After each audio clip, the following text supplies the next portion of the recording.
Адам, саған деген сезімдерімді айтуға рұқсат берші.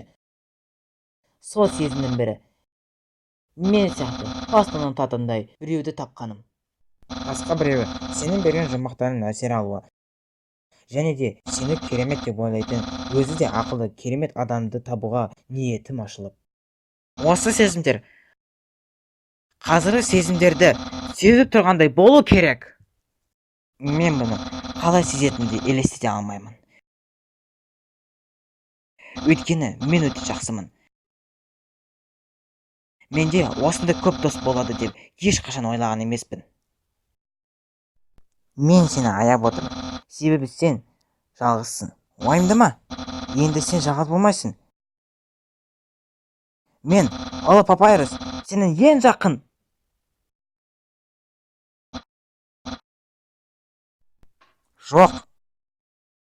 Жоқ, оның бәрі дұрыс емес. Мен сенімен дос бола алмаймын. Себебі сен адамсың. Мен сені ұстап алу керекпін. Сонда ғана мен өмірге қойған арманымды жүзеге асырамын. Қуатты, танымал, беделді. Осы Папайрус ең жаңа мүше. Нағыз қорғаушының жаңа мүшесі.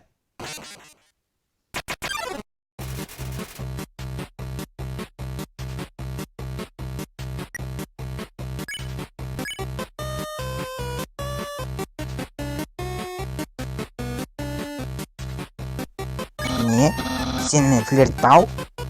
Осылайша сен өзіңнің түпкілікті сезімдеріңді ашасың. Сонымен мен өте жоғарғы стандартқа сай қамқамын.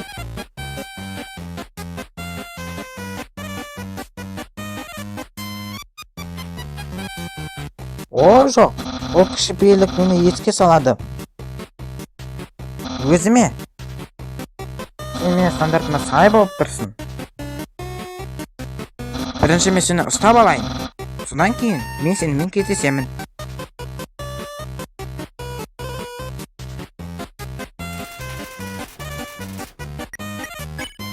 Сонымен сен төбелеспейтін болдың ба? Онда қане көрейік. Сен менің көк шабуылымнан шыдай аласың ба?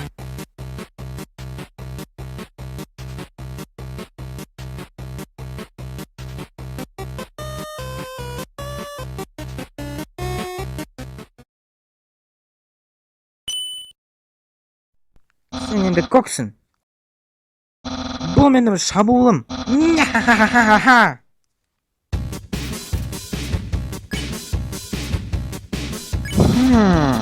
Мене кесе ме екен?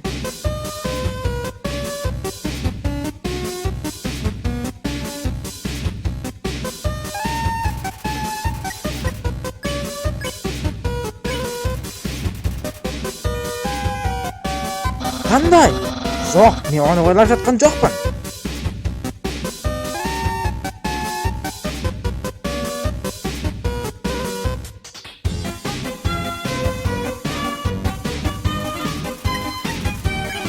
Түсінікті. Бірақ та мен саған деген мықты шабуылымды жасатуға тырыспа.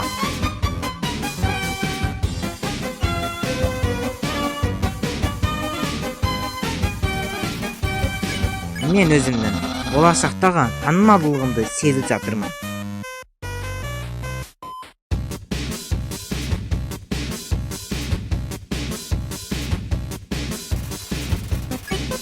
Папайрус, патша күзетшісінің басшысы.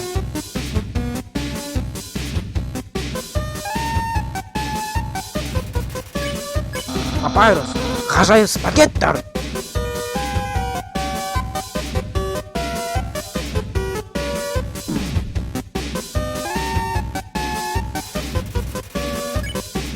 Андай, шынымен де менімен мақтанатын болады.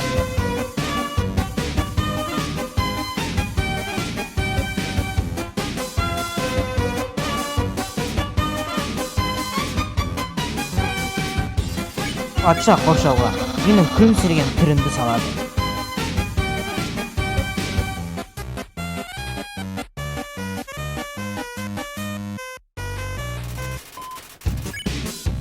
Менің ағам, ол қатты өзгермейді.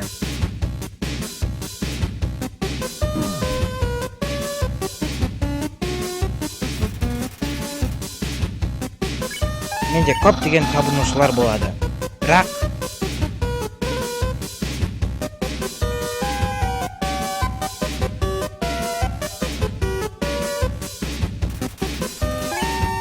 сені қалай жақсы көреді, мені де тура солай жақсы көретін болады.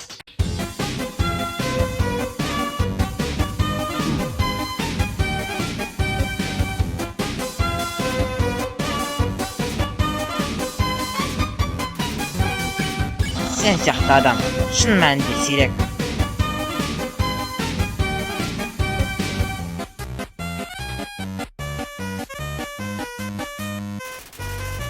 Және де танысу қиын болуы мүмкін.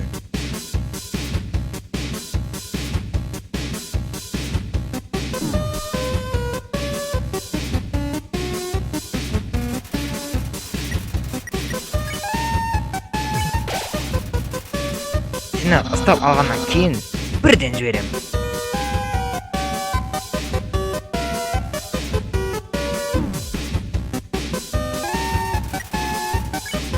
Бұған кім мән береді дейсің? Беріл!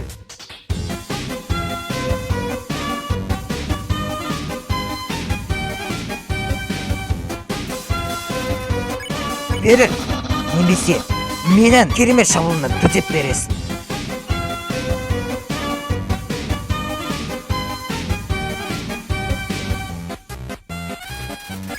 Иә, көп ұзамай мен өзімнің керемет шабуылымды қолданамын.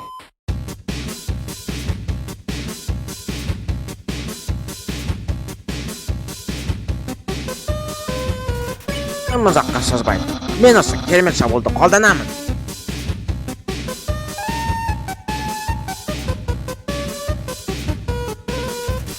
Бұл менің керемет шабуылыма дейінгі сенің соңғы мүмкіндігім.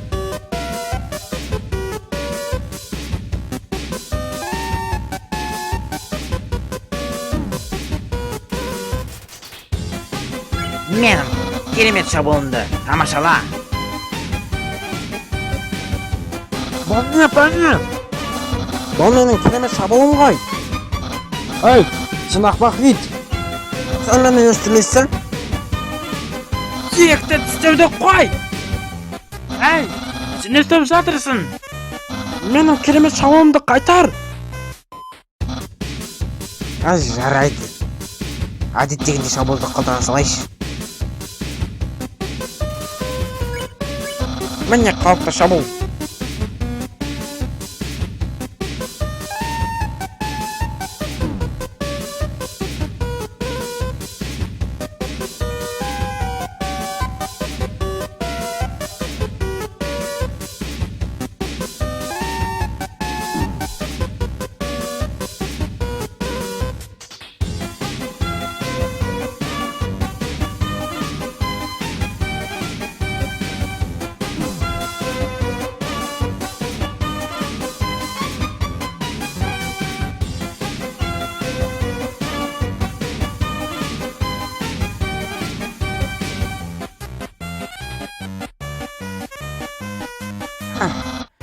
Сонымен, сен мені сонда да жеңе алмайсың. Мен сен қалай жаман дірілдеп жатқанды көріп тұрмын. Сондықтан, мен Алло Папайрус, сені аяйтын боламын. Адам, мен сені аядым. Енді сенде менің мейірімділігімді қабылдауға мүмкіндігім бар.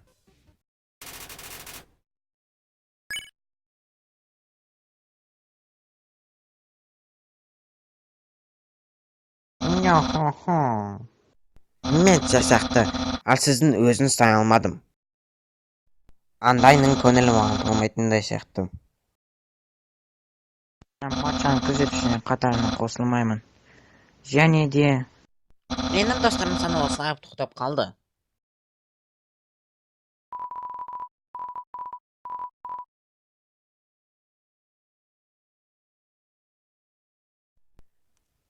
Шынымен, сен менің досым болғың келеді ме?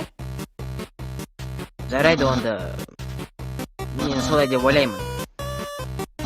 Мен де саған жәрдемақы жасай аламын деп ойлаймын. Вау! Дәл алғашқы кеш ұйымдастыруда болған жоқ қой. Мен де дос қатарына кіре аламын. Бұның бәрін қалай жасау керек екенін мен білмеймін негізі. Адамдарға қиын жұмақтарды беріп, олармен күресу? Сен маған көп нәрсе үйреттің, адам. Осы арқылы мен саған жол ашып беремін. Және де мен саған үстінде жол көрсетіп отырамын. Сен үңгірдің соңына жеткенде алда қарай жүре бер. Содан ғана астанаға жеткенде кедергіні кесіп өт. Бұл сиқырлы нұр бізді жердің астына шығарады. Содан бәрі кіре алады, бірақ одан кейін шыға алмайды. Күшті санап бар сарапшы. Сен сияқты. Сондықтан ғой патшамыз адамды қалағаны. Ол рухтың күшімен кедергіні ашқысы келді. Сонда ғана біз құбыжықтар сырттың бетіне шығамыз. Ой, мен саған бір нәрсе айтуға ұмытып кете жаздадым ғой. Сыртқа шығу үшін сен алдымен патшаның тұрағынан өтуің керексің. Бүкіл құбыжықтардың патшасынан. Ол өзі үлкен мамықжан. Ол жігітті барлығы жақсы көреді. Мен сенімдімін. Егер соған жай бабыммен түсіндіріп айтсаң, кешіріңіз, Дримур мырза, мен үйге қайтсам бола ма? Ол сені өзі-ақ сыртқа шығарып салады.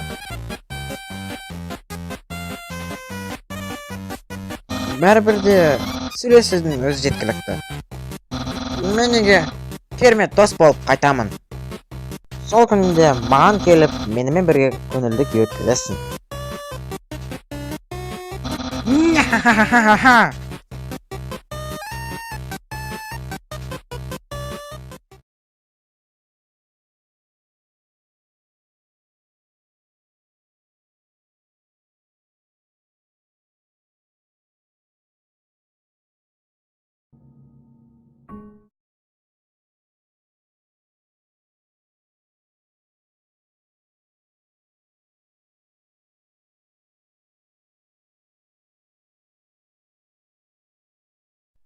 Тоқта, адам! Әй, мен сөйлесіп тұрғанда жақындаушы болма. Мен, Ұлы Папайрус, саған бір нәрсе айтқым келіп тұр. Біріншіден, сен нағыз жексұрынның өзісің. Сен менің жұмбақтарымды жақсы көрмегендіктен емес. Сен оларды таптап өтедінің.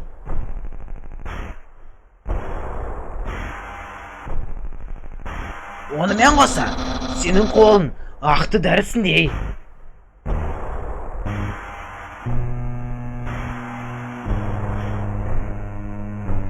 Сенің өмірін қауіпті жолмен бара жатқандай сезініп тұр.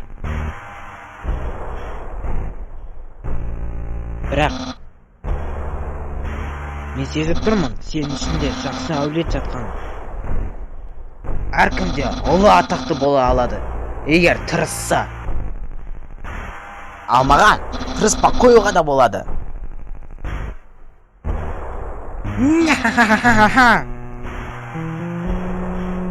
Әй, саған қозғалма дедім ғой. Әне, айтып отырғаным осы. Адам, мен ойлаймын, саған ақыл кеңестер керек сияқты. Саған біреу дұрыс бағдар жол көрсету қажет. Бірақ уайымдама, мен, Папайрус, қуана-қуана сенің досың және ақыл кеңесшісі боламын. Мен сенің өміріңді өзгертемін.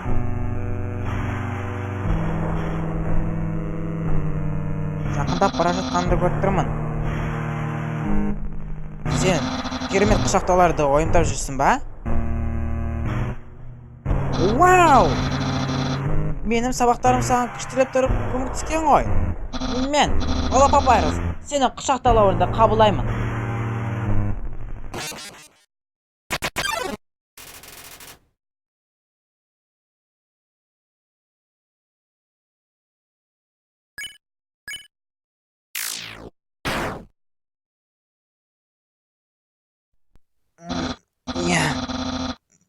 санағанда болмай шықты.